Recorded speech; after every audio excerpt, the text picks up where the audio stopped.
శివకేశవులకు ప్రీతిపాత్రమైన కార్తీక సోమవారం చేసే పూజకు అశ్వమేధ యాగం చేసినంత ఫలితం పొందుతారని పండితులు చెబుతున్నారు. అయితే కార్తీక మాసంలో సోమవారానికి మరింత విశిష్టత ఉంది. కార్తీక సోమవారము శివుడిని ఆరాధన చేస్తే శివానుగ్రహం తప్పకుండా లభిస్తుందని, బాధల నుంచి విముక్తి కలుగుతుందని నమ్ముతారు. కార్తీక మాసంలో శివ శివ అంటూ శివనామ స్మరణ చేసిన, కార్తీక దామోదర అంటూ జపించిన శుభ ఫలితాలు లభిస్తాయని విశ్వాసం. ముఖ్యంగా కార్తీక మాసంలో శివనామ స్మరణ, పూజ అత్యంత ఫలవంతం. కార్తీక సోమవారం రోజున సూర్యోదయానికి ముందే నిద్రలేచి తలస్నానం చేయాలి. తరువాత ఇల్లంతా మొత్తం శుభ్రం చేసుకొని ఇంటి ముందు తప్పనిసరిగా ముగ్గు వేయాలి. తరువాత మీ పూజ గదిలో కూడా తప్పనిసరిగా ముగ్గు వేసి ముగ్గుపై పసుపు, కుంకుమ అలాగే పూలను చల్లండి. అనంతరం శివపార్వతుల చిత్రపటానికి పసుపు రాసి కుంకుమ బొట్లు పెట్టండి. అలాగే మీకు అందుబాటులో ఉన్న పూలతో శివపార్వతుల చిత్రపటాన్ని అలంకరించండి. తరువాత పిండి ప్రమిదలతో ఆవు నెయ్యి కానీ, నువ్వుల నూనె కానీ వేసి 5 ఒత్తులతో దీపం వెలిగించండి. అనంతరం అగరవత్తులు వెలిగించి కర్పూర హారతి దేవునికి ఇచ్చి మీ ఇంట్లోని కుటుంబ సభ్యులందరూ ఈ హారతిని కళ్ళకు అద్దుకోండి. తర్వాత సాంబ్రాణి ధూపం గాని, ధూప్ స్టిక్స్‌తో గాని శివపార్వతుల చిత్రపటానికి ధూపం వేయండి. అలాగే శివ పూజలో దేవునికి మీరు భక్తితో ఏ నైవేద్యము సమర్పించినా ఆ బోలా శంకరుడు స్వీకరిస్తాడు. ఎవరైతే కార్తీక సోమవారం నాడు ఈ విధముగా పూజ చేస్తారో వారికి 1,00,00,000 రెట్ల పుణ్య ఫలం లభిస్తుంది. అలాగే మీ కుటుంబం మొత్తం సుఖ సంతోషాలతో ఎటువంటి కష్టాలు లేకుండా ఆనందంగా ఉంటారు. ఈ కార్తీక మాసంలో దీపం చాలా ప్రత్యేకమైనది. పరమేశ్వరుని అనుగ్రహం పొందడానికి ఈ నెలలోని అన్ని రోజులలో మన ఇంటి ముందు సాయంకాలము సమయాలు దీపాలు వెలిగిస్తే చాలా మంచిది. శివాలయ ప్రాంగణంలో కూడా దీపాలు వెలిగిస్తే వైకుంఠ ప్రాప్తి కలుగుతుంది అని పురాణాలలో పేర్కొనబడింది. కార్తీక మాసంలో కార్తీక సోమవారాలు అత్యంత పవిత్రమైనవి. సోమవారము, కార్తీక మాసము 2 శివునికి చాలా ప్రీతికరమైనదే కాబట్టి కార్తీక సోమవారాలలో సాయంకాలం సమయంలో శివాలయములో ఉసిరికాయపై ఒత్తులు పెట్టి దీపం వెలిగించడము ఎంతో శ్రేయస్కరము.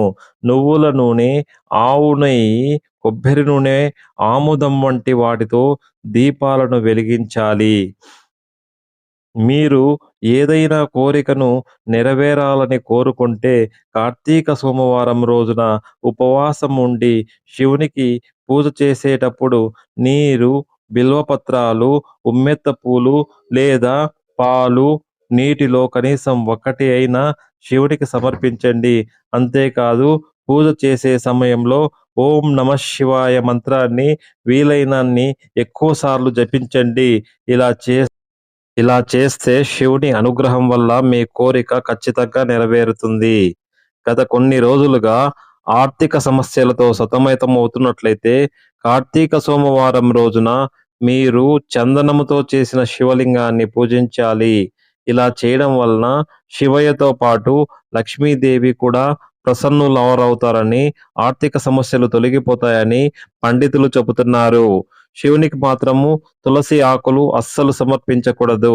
అదేవిధంగా కార్తీక సోమవారం రోజున శివునికి బిల్వ పత్రాలను సమర్పించడం వలన జన్మ జన్మల పాపాలు తొలగిపోతాయి. సోమవారం నాడు శివుని పూజించేవారు ధూమపానము, మద్యపానము చేయకూడదు. మాంసాహారాన్ని, ఉల్లిపాయలు తీసుకోకూడదు. అలాగే గ్రహ దోషాలతో బాధపడేవారు సోమవారము నిత్యము శివనామ స్మరణతోనే ఉండాలి. శివునికి విభూది ఎంతో ఇష్టము. కార్తీక సోమవారము తలస్నానము చేసి నుదుట విభూది ధరించడం వల్ల శివ కటాక్షం లభిస్తుంది. సోమవారము శివునికి నీటితో అభిషేకం చేయడం ఎంతో మంచిది. కైలాసంలో శివుడికి అభిషేకం చేసినా దానితో సమానము. కార్తీక సోమవారం ఓం నమః శివాయ అని జపించడం వల్ల శివుడి అనుగ్రహం కలుగుతుంది. సోమవారం శివుడితో పాటు అమ్మవారిని కూడా కలిపి పూజిస్తే సకల శుభాలు కలుగుతాయి. కార్తీక సోమవారము గోమాతకు పచ్చగడ్డిని ఆహారంగా అందించండి. ఇలా చేయడం వలన ఇల్లులో సుఖ సంతోషాలు నెలకొంటాయి. దీంతో పాటు డబ్బుకు సంబంధించిన సమస్య కూడా దూరమవుతుంది. కార్తీక సోమవారము మహామృత్యుంజయ మంత్రాన్ని 108 సార్లు జపించండి. ఇలాగే శివునికి నీటితో అభిషేకం చేయండి. ఇలా చేయడం వలన శివుని అనుగ్రహం లభిస్తుంది. దీని వలన అకాల మృత్యువు నుండి బయటపడతారు. కార్తీక సోమవారం నాడు శివునికి నువ్వులు, ఆవాలు సమర్పించండి. ఇది పాపాల నుండి విముక్తిని పొందుతారు. అలాగే మీ కుటుంబము మొత్తము సుఖ సంతోషాలతో కలిసి ఉంటారు. మీరు తీరని సమస్యలతో బాధపడుతుంటే కార్తీక సోమవారం రోజున 21 బిల్వ పత్రాలను తీసుకొని ఓం నమః శివాయ అని రాయాలి. ఆ తరువాత దానిని శివలింగానికి సమర్పించండి. ఇలా చేస్తే మీ సమస్య ఏదైనా కూడా అతి త్వరలోనే తీరిపోతాయి. సోమవారము పేదలకు ఆహార దానం చేయండి. ఇలా చేయడం వలన అన్నపూర్ణాదేవి మీ ఇంట్లో నివసిస్తుంది. మీకు ఆహార కొరత ఉండదు. కార్తీక మాసంలోని కార్తీక పౌర్ణమి చాలా పవిత్రమైనది. ఎందుకంటే కార్తీక మాసంలోని 30 రోజులలో దీపం పెట్టలేని వారు కార్తీక పౌర్ణమి రోజున తప్పకుండా దీపం పెట్టాలి. అలా ఆ రోజు దీపం పెడితే చాలా మంచిది. అంతేకాదు ఈ కార్తీక మాసంలో దీపదానం చేయడం వల్ల మరింత మంచి జరుగుతుంది అని వేద పండితులు చెబుతున్నారు. కార్తీక సోమవారం నాడు చేసే దానం కూడా చాలా ముఖ్యమైనది. ఈరోజు బ్రాహ్మణుడికి నల్ల నువ్వులు, బియ్యము దానం చేయండి. ఇలా చేయడం వల్ల పితృదోషానికి సంబంధించిన సమస్యలన్నీ తీరిపోతాయి.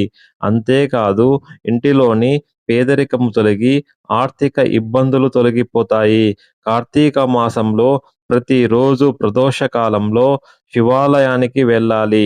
శివుని దర్శనం చేసుకోవాలి. అలాగే విష్ణు ఆలయంలో దీపాన్ని వెలిగించడము చాలా మంచిది. ఇంట్లో కూడా ప్రతిరోజు సంధ్యాదీపాన్ని వెలిగించాలి. ఈ మాసమంతా కార్తీక పురాణాన్ని రోజుకొక అధ్యాయం ప్రకారము పారాయణం చేయడము శుభప్రదము. కార్తీక మాసంలో భక్తులు అందరూ మహాశివుడి అనుగ్రహం పొందాలంటే తెల్లవారుజామునే తలస్నానం చేసి శివుని ఆలయానికి వెళ్ళి ఎంతో భక్తి శ్రద్ధలతో పూజించాలి. అప్పుడే ఆ బోళాశంకరుడికి కరుణ కటాక్షాలు లభిస్తాయి.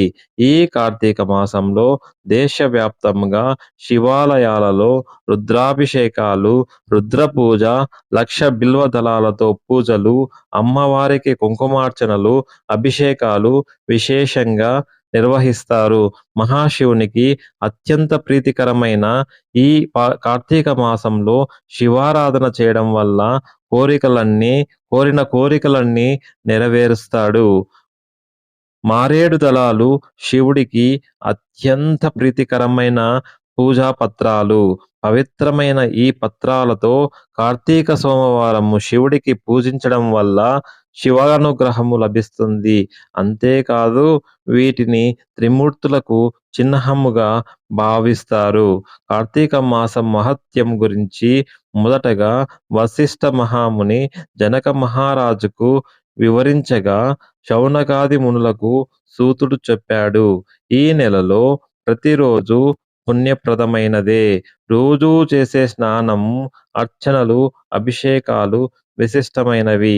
నదీ స్నానము, ఉపవాసము, దీపారాధన, సాలగ్రామ పూజ, వన మహోత్సవ వేడుకలు, ఆచరిస్తారు. ఇక ఈ మాసంలో మహావిష్ణువు నదుల్లో మాత్రమే కాదు, చెరువులలో, దిగుడు బావుల్లో, పిల్ల కాలువల్లో నివసిస్తాడని విశ్వాసము. కనుకనే ఈ నెలలో సూర్యోదయానికి స్నానం గంగా, యమున, గోదావరి, కృష్ణ, కావేరి, నర్మద మొదలైన నదుల్లో స్నానం చేసిన ఫలితం లభిస్తుందని